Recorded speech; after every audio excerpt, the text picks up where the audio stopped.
जय माता दी फ्रेंड्स, नवरात्रि की हार्दिक शुभकामनाएं आप सभी को। कैसे हैं आप सब? मेरे लड्डू गोपाल चैनल में आप सबका स्वागत है।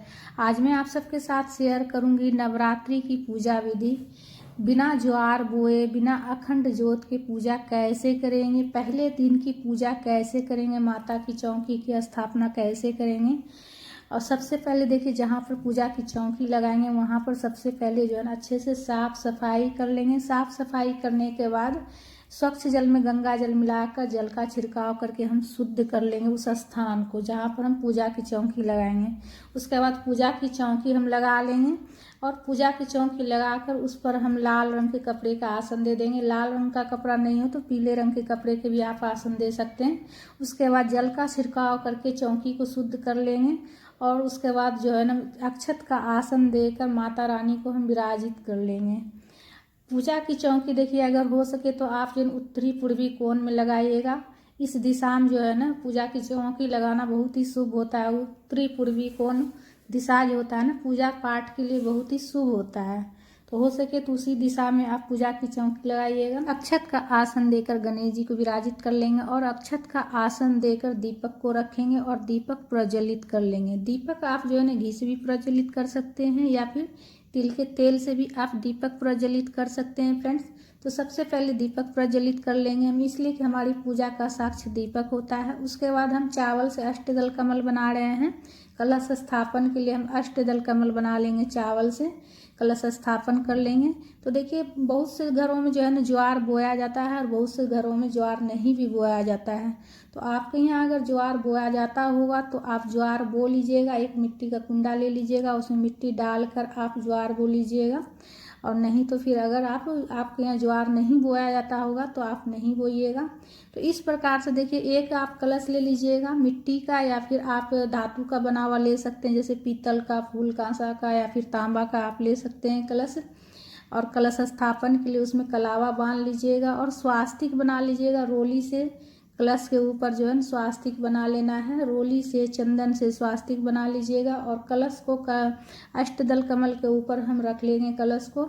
उसमें हम फिर स्वच्छ जल और गंगा जल भर देंगे। सबसे पहले गंगा जल और स्वच्छ जल दोनों से हम कंठ तक जो है ना कलश को भर देंगे।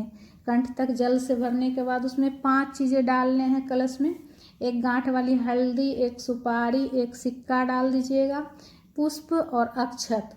अगर आपके पास गांठ वाली हल्दी नहीं हो तो आप जो है ना हल्दी पाउडर 1 चुटकी डाल दीजिएगा। उसके बाद आम के पत्ता ले लीजिएगा और सभी में रोली से तिलक कर दीजिएगा। ठीक है, आम का पत्ता अगर ना मिले तो आप जो है ना अशोक के पत्ता भी ले सकते हैं। आम के पत्ता अगर ना मिले तो 9 की संख्या में आम के पत्ता अगर हो सके तो ले लीजिएगा, इसलिए कि नवरात्रि पर 9 की संख्या का बहुत ज़्यादा महत्व होता है। अगर 9 पत्ते मिल जाते हैं तो आप 9 ले लीजिएगा। और अगर जो है ना आम के पत्ते नहीं मिले तो आप अशोक के भी ले सकते हो। उसके बाद आम के पत्ते लगाने के बाद उसके ऊपर एक आप प्लेट रख दीजिएगा और प्लेट के ऊपर चावल से पूरा भर दीजिएगा। पूर्ण पात्र जिसे कहा जाता है।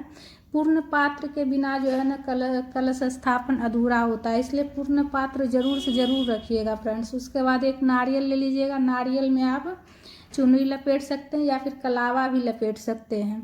उसके बाद पूर्ण पात्र के ऊपर नारियल रखेंगे। नारियल का मुख अपने तरफ रखिएगा। इस तरह जो है ना कलश स्थापन किया जाता है। बहुत से लोग जो है ना पूर्ण पात्र नहीं रखते हैं, डायरेक्ट नारियल रख देते हैं, तो वो जो है ना कलश स्थापन अधूरा माना जाता है। तो पूर्ण पात्र बहुत ही जरूरी होता है कलश के ऊपर रखना। उसके बाद ही आप नारियल रखिएगा। उसके बाद जल के छींटे देकर माता रानी को भाव स्नान करा लेंगे और गणेश जी को भी हम भाव स्नान करा लेंगे। वस्त्र के स्वरूप में कलावा समर्पित करेंगे गणेश जी को, जनेऊ समर्पित कर लेंगे, रोली से तिलक करेंगे, अक्षत समर्पित करेंगे, दुर्वा समर्पित कर लेंगे गणेश जी को। दुर्वा एक भी दुर्वा अगर आपको मिल जाए तो समर्पित कर लीजिएगा, इसलिए गणेश जी को दुर्वा बहुत ज़्यादा पसंद है। उसके बाद पुष्प समर्पित कर लीजिएगा गणेश जी को। जिस भी कलर का फूल मिल जाए आपको फूल चढ़ा लीजिएगा और फिर माता को चुन्नी चढ़ा लीजिएगा।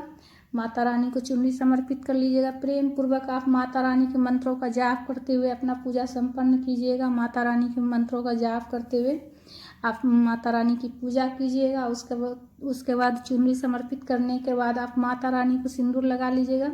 तस्वीर में जितने माता रानी हैं सभी को हम सिंदूर लगा लेंगे। माता रानी के 9 स्वरूप है तस्वीर में, सभी माता रानी को हम सिंदूर लगा लेंगे। नवरात्रि में माता रानी के 9 रूपों की पूजा की जाती है, तो इसलिए 9 रूप का ध्यान करते हुए आप सभी माता को जो है ना आप सिंदूर लगा लीजिएगा और दीपक का भी पूजा कर लीजिएगा। दीपक में भी रोली से तिलक कर लीजिएगा। कलश का भी पूजा कर लीजिएगा, कलश में भी रोली से तिलक कर लीजिएगा और नारियल में भी तो रोली से आप तिलक कर लीजिएगा।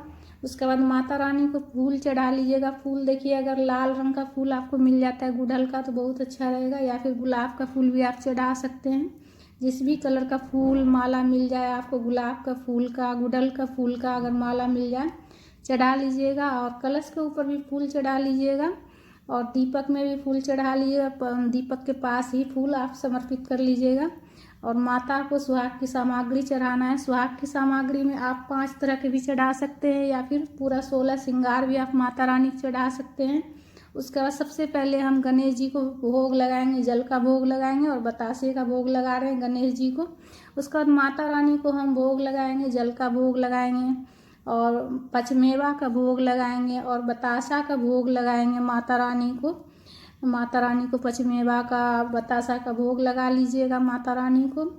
और सबसे पहले गणेश जी को भोग लगाइएगा, उसके बाद माता रानी को भोग लगाइएगा। इसलिए कि कोई भी पूजा होती है सबसे पहले गणेश जी की पूजा की जाती है, गणेश जी को भोग लगाया जाता है, तो इसलिए सबसे पहले गणेश जी को भोग लगा लेंगे। उसके बाद माता रानी को भी भोग लगा लेंगे। बतासे का, मेवा का, सीजन का जो भी फल हो उसका भोग लगा लीजिएगा। हाथ जोड़कर निवेदन जरूर से जरूर कीजिएगा कि हे माता रानी, हे गणेश जी, भोग ग्रहण कर लीजिए और सभी देवी देवता का ध्यान कर लीजिएगा।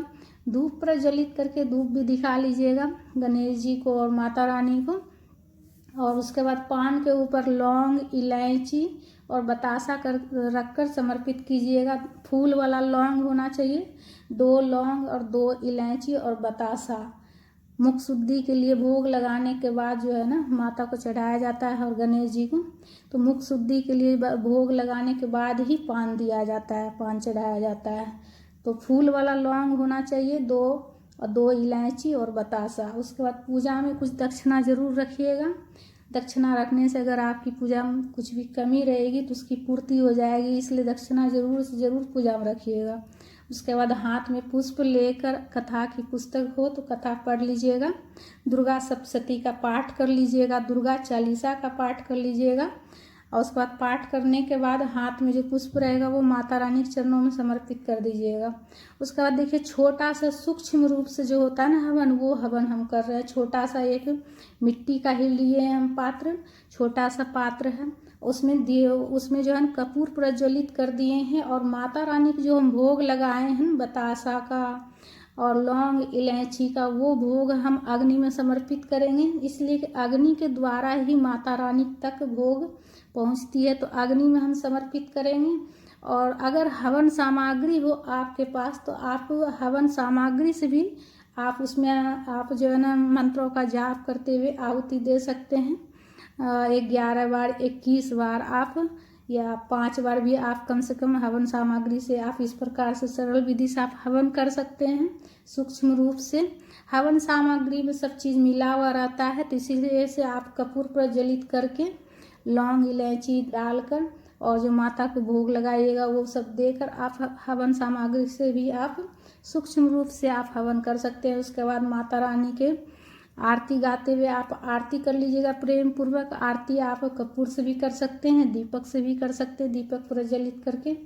आरती गाने के बाद, आरती करने के बाद आप सीधे हाथ में जल लेकर आचमनी कर लीजिएगा। आचमनी करने के बाद ही पूजा पूर्ण होती है। सबसे पहले माता रानी से क्षमा याचना कीजिएगा कि हे माँ, जाने अनजाने में अगर हमारी से पूजा में कुछ भी गलती हो गया हो माँ तो क्षमा कीजिएगा और हमारी ये पूजा प्रेम पूर्वक स्वीकार कीजिए माँ। इस तरह से जो है ना आप जो निवेदन कीजिएगा माता रानी से। अगर आप व्रत करते हैं तो माता रानी से व्रत के लिए आप बोलिएगा कि हे माँ, हमारे व्रत पूर्ण करने में मेरी मदद करना माँ। और जो भी मनोकामना है वो माता रानी से आप कहिएगा। माता रानी सबकी सुनती है, सबकी मनोकामना पूर्ण करती है।